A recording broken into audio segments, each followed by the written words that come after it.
Kalimat Indung itu saya menulisnya dalam sebuah lagu, judulnya Indung yang sangat legend bagi perjalanan hidup saya. Kenapa sangat legend bagi perjalanan hidup saya? Karena lagu itu ditulis sebagai bentuk ekspresi kecintaan dan hilangnya ruh dalam jiwa seorang manusia bernama Deddy Mulyadi ketika ditinggalkan oleh ibu. Kalau kita bicara ibu, maka kita bicara sebuah peristiwa dan sebuah sifat. Sebuah peristiwa, manusia pasti mengalami peristiwa. Dia dilahirkan oleh seorang ibu. Karena dia dilahirkan oleh seorang ibu, maka dia mengalami perjalanan lahiriah dan spiritualitas dari mulai alam rahim, kemudian alam dunia. Ketika terlahir, maka orang Sunda menyematkan nama pada ibu adalah Indung. Kalimat Indung itu saya menulisnya dalam sebuah lagu, judulnya Indung yang sangat legend bagi perjalanan hidup saya. Kenapa sangat legend bagi perjalanan hidup saya? Karena lagu itu ditulis sebagai bentuk ekspresi kecintaan dan hilangnya ruh dalam jiwa seorang manusia bernama Deddy Mulyadi ketika ditinggalkan oleh ibu. Ditinggalkan oleh ibu sesungguhnya ditinggalkan separuh jiwa dalam hidupnya, karena ibu adalah bagian dari jiwa kita. Maka saya menulis kalimat-kalimat sederhana dalam bahasa Sunda. Kalimatnya sederhana sekali. Indung, lembur, paninengan. Ibu adalah kampung bagi nostalgianya seorang anak. Karena dia kampung, kemanapun manusia, dia akan kembali ke kampung. Setiap kegundahan yang dialaminya, maka dia ingin kembali ke ibu. Karena dia ingin kembali ke ibunya, dia ingin menenangkan seluruh jiwanya dan ingin kegelisahannya itu, jiwanya diisi oleh ruh ibunya untuk hidup bersama kembali dalam dunia yin dan yang. Karena paninengan, siapapun dia, dimanapun dia, kemanapun dia pergi, pasti ingin kembali pada ibunya. Maka di setiap peristiwa, ketika orang Idul Adha atau ketika orang Idul Fitri, bagi ibunya yang masih ada di kampungnya, maka dia akan mengorbankan apapun dalam dirinya untuk bisa pulang. Kenapa dia nineng? Kenapa nineng dia teringat? Kenapa teringat terlalu banyak kenangan bersama seorang ibu? Apa yang diingat oleh seorang ibu? Lambaian tangannya tidak akan bisa diganti oleh lambaian tangan siapa. Dekapannya tidak akan bisa diganti oleh dekapan siapapun. Bahkan, maka saya menulis kalimat sederhana, samping kebat gogoleran, karena saya lahir tahun 71. Waktu itu kaum ibu selalu menggunakan sinjang. Maka kaki yang terindah, yang membuat ketenangan dan kedamaian bagi seorang anak adalah kakinya seorang ibu.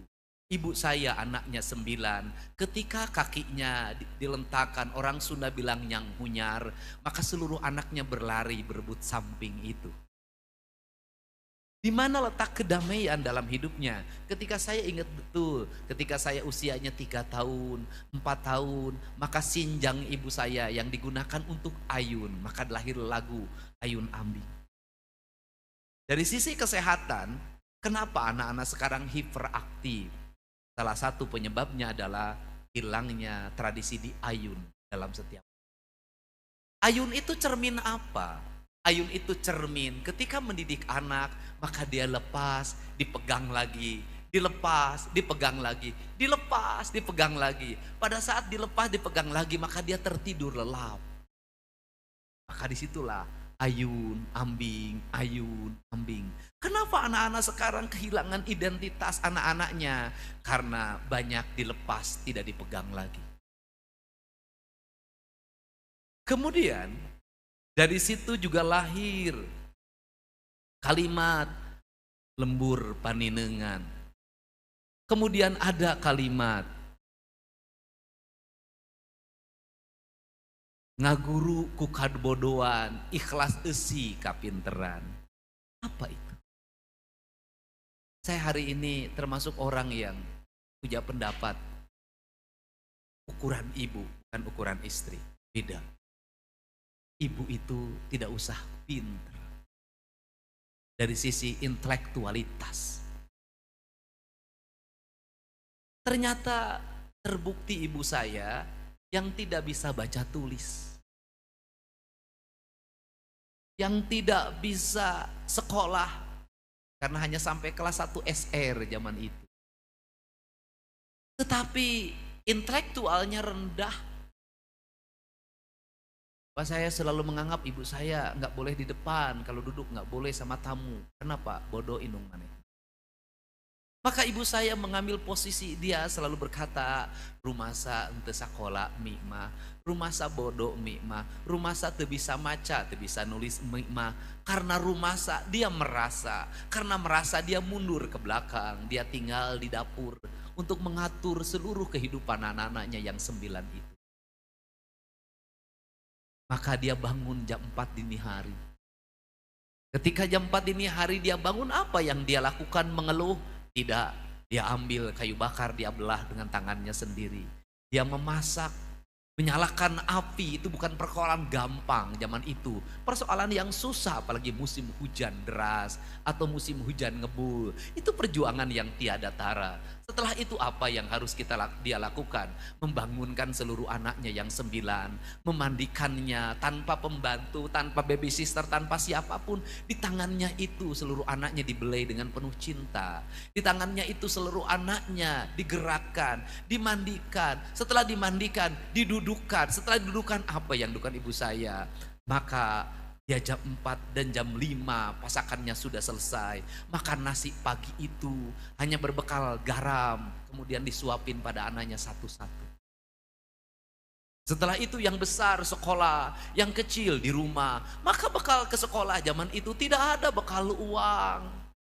Tidak ada pakai sepatu, hanya pakai sendal jepit, satu merah, satu hitam. Kemudian apa yang diberikan oleh dia pada anak-anaknya? Doa. Kalimatnya sederhana. Keur peujeuh mi bodoh maneh mah ulah bodoh. Keur peujeuh mi katinggalieun batur, maneh mah ulah katinggalieun. Maka apa pandangan yang dimiliki oleh ibunya? Mengantar ke sekolah? Tidak, zaman itu belum diantar ke sekolah. Gak ada anak diantar ke sekolah. Apa yang dilakukan? Dia berdiri di depan rumah, dia lihat seluruh anaknya yang berjalan sampai anaknya itu tidak terlihat oleh matanya. Setelah itu apa yang dia lakukan? Berpikir hari ini masak harus dengan apa? Pergi ke warung kah? Nyari tukang sayur? Tidak, dia berlari ke pinggir hutan, dia berlari di pematang sawah, dia berlari di pinggir sungai hanya untuk mendapatkan udang-udang kecil, hanya untuk mendapatkan mujair-mujair kecil. Dia tidak ada minyak di rumahnya, tidak ada urusan dengan minyak itu, maka dia membakarnya, memepesnya. Yang penting anak-anak saya bisa makan. Setelah itu apa yang dia lakukan? Nasinya hanya cukup sehari 1 kali, maka dia mencari makanan tambahan. Maka diraihlah singkong-singkong itu, dibuatlah makanan-makanan tambahan. Seluruh anak-anaknya perutnya harus selalu terisi. Jagung garing digarapnya, singkong dimasaknya, gadung dimasaknya, siki karet dimasaknya. Di rumah harus penuh makanan. Kita nggak punya uang, tapi kita tidak boleh lapar. Ayahmu sakit, jangan kau ganggu. Biarkan dia untuk menggapai kesembuhannya. Biarkan yang selalu menanggung beban itu adalah. Semakin manusia mengalami tekanan, semakin manusia mengalami penderitaan. Seberapa berat penderitaan yang dialami setiap manusia, sesungguhnya itu adalah jalan menuju kemajuan.